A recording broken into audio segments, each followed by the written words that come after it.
we have these budget hearings to properly assess the merits of the governor's budget proposal and the practicality of how it's to be implemented. And what concerns me this year is year after year we see less and less details in the governor's budget policies. The lack of detail is often so stunning that we are left questioning if these proposals are really real or really a priority of this administration, or it's just simply a process to give political cover to the governor. The governor's budget proposal for the upcoming fiscal year and the financial statement contained therein show that this proposal, if taken as reality, is operating on a very razor-thin margin. And if a simple miscalculation in this budget is made by this executive branch, then the budget is out of balance and the whole house of cards come tumbling down.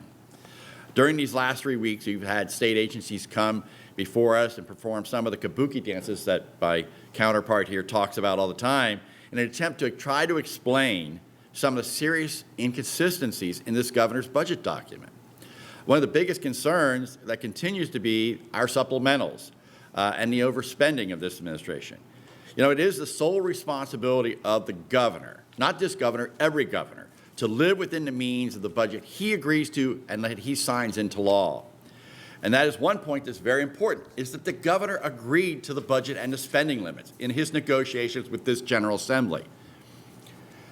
You know, so when we have testifiers like the Department of Corrections who acknowledge a budget was passed and simply say to us here in our budget hearings that it creates a great deal of concern when they basically ignore. An employee ignores his boss, the governor, and says it doesn't matter, you know, we didn't get what we wanted. Well, his boss said, this is what I agreed to and this is what we'll live within.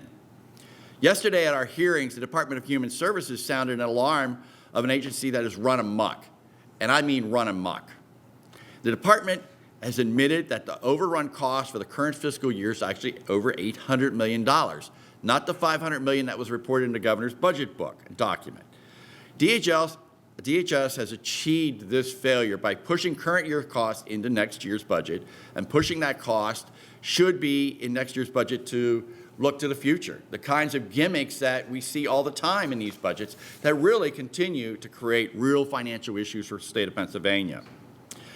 DHS tries to blame and shift the blame for all these issues to the General Assembly.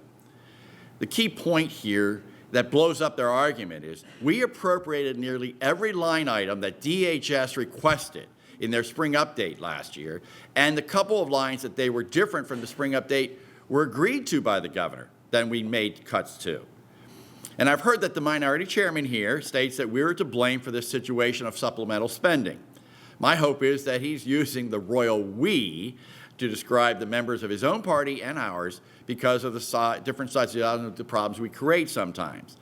But when we deal with a governor, we have every reason to believe that he will live up to his commitments, to what he has negotiated in our budget negotiations. We understand at times things happen in a fiscal year. Record numbers of supplementals, though, just simply needs more and more definition as to the logic.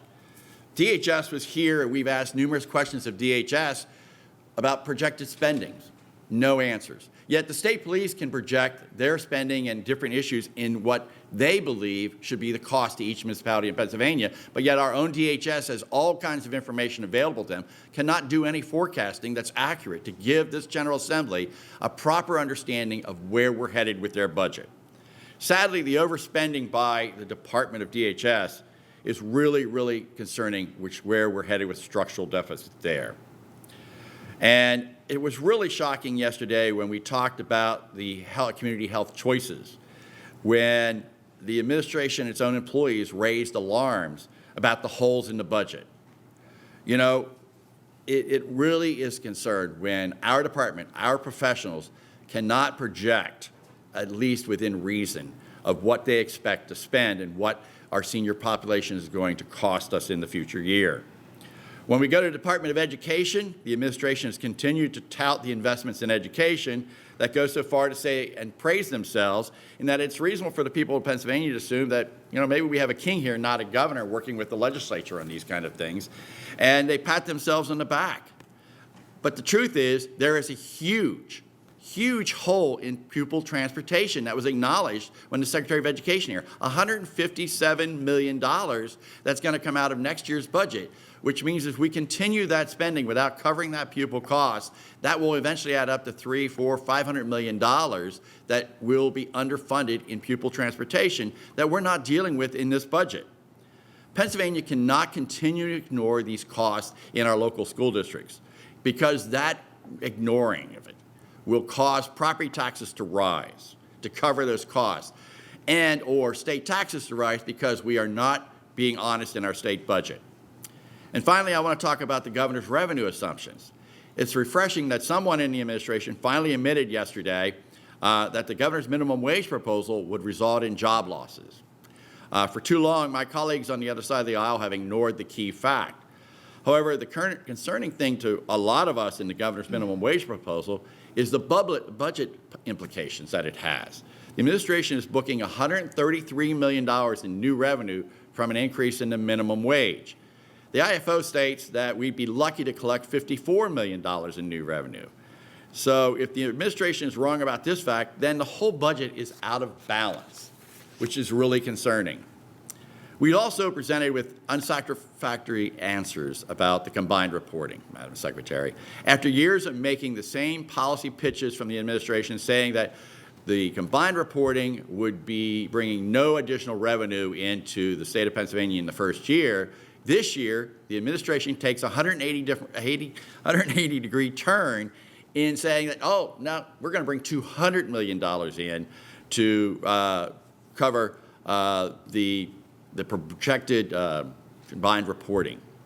So again, when we talked to the Revenue Secretary about that, his explanation was very weak in justifying that explanation of what such a huge change was. So, Secretary, in closing with this, I know you didn't create this situation we're in. You did not create the culture of lackluster performance and inattention within the different departments that really seem to be running pretty rampant right now in this administration.